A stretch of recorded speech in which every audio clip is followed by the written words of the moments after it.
El Renacimiento se caracterizó por una reconsideración del arte clásico de Roma y Grecia, que durante la Edad Media había sido satanizado por la Iglesia. Hubo una especie de revalorización de sus mitos, sus discursos y su filosofía. Entre sus características más conocidas sobresalen dos de mucha trascendencia y que asentaron las bases de la modernidad: el uso de la razón y la curiosidad científica. Durante toda la Edad Media hubo opresión de conciencias. Nadie tenía derecho a cuestionar lo que la Iglesia decía. Pero cuando el colectivo descubre que tiene derecho a razonar por sí mismo, significó el principio de la libertad de conciencia, recuperando así la dignidad humana.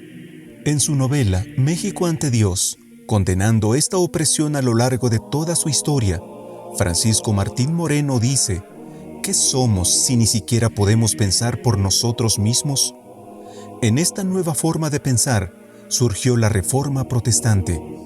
Los siglos de misticismo y superstición quedaron atrás con la curiosidad científica.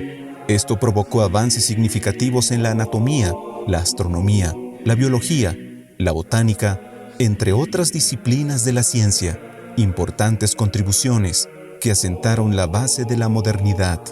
No existen momentos exactos en los que las corrientes artísticas comenzaron. Hubo muchas veces largos periodos de transición. Sin embargo, la datación del Renacimiento se posiciona entre el siglo XV y el siglo XVII. Los lugares más representativos en el mundo fueron, por ejemplo, donde nace, en Florencia, Italia, para más tarde extenderse a otros puntos de Europa como Francia, España y otros. El momento histórico del Renacimiento es la transición entre la Edad Media y la Edad Moderna. Se dice que la fe sustituyó a la razón y el hombre a Dios.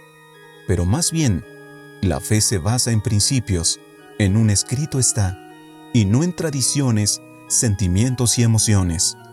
Y lo que realmente se estaba sustituyendo no era Dios, sino la religión que oprimió la libertad de conciencia por tantos siglos.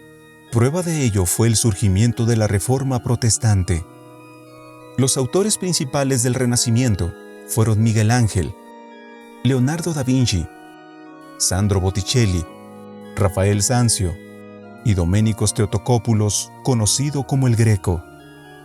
Algunos ejemplos de esta corriente artística: el David es una escultura de mármol blanco de más de 5 metros y más de 5 toneladas y media, realizada por Miguel Ángel Buonarroti entre 1501 y 1504, por encargo de la Ópera del Duomo de la Catedral de Santa María del Fiore de Florencia.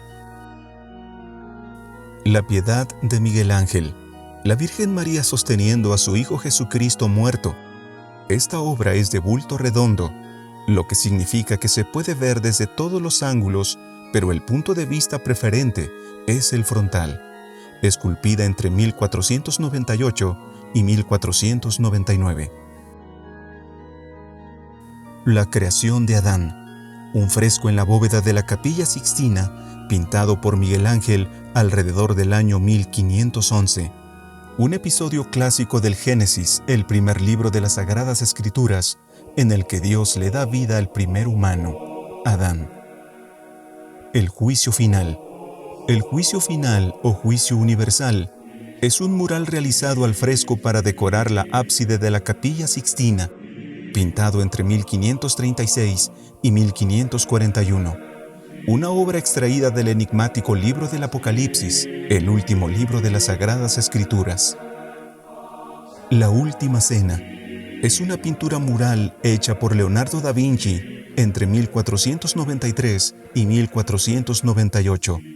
Se encuentra en la pared del comedor del convento de Santa María de las Gracias, en Milán.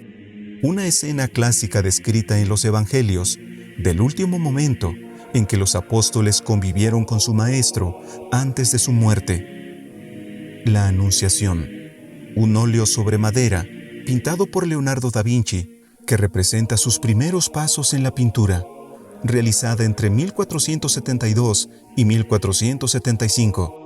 Es el momento en que el ángel Gabriel anuncia a la Virgen María que dará a luz al Mesías. El nacimiento de Venus. Pintada sobre tela por Sandro Botticelli entre 1482 y 1485, es un símbolo de la pintura italiana del siglo XV, originada en la literatura latina de la Metamorfosis de Ovidio. Pruebas de Moisés es un fresco de Sandro Botticelli realizado entre 1481 y 1482. Es parte de la decoración del registro medio de la Capilla Sixtina. Muestra 4 momentos de prueba en la vida del patriarca Moisés: cuando mata al egipcio, cuando defiende a las hijas de Jetro en Madián, cuando Dios le habla en el monte Horeb mientras cuida los rebaños de su suegro Jetro, y su mayor prueba al guiar al pueblo israelita en el desierto durante 40 años. El Renacimiento fue una especie de resurgimiento de las cenizas, resurgimiento no solo del arte clásico, sino también del derecho de pensar y la fe basada en principios. Una fe racional fundamentada en un escrito está, en la Biblia, y no en las tradiciones, los sentimientos y las emociones. En esta época de transición, también surge la curiosidad en la ciencia, estableciendo así las bases de la modernidad. Un detalle importante es que el Renacimiento no precisamente sustituyó a Dios por el hombre y la fe por la razón. Más bien creo que lo que se sustituyó fue la religión. Prueba de ello fue la Reforma Protestante con el alemán Martín Lutero, que no creía en el Dios enseñado por la religión, sino en el Dios que enseñan las Sagradas Escrituras.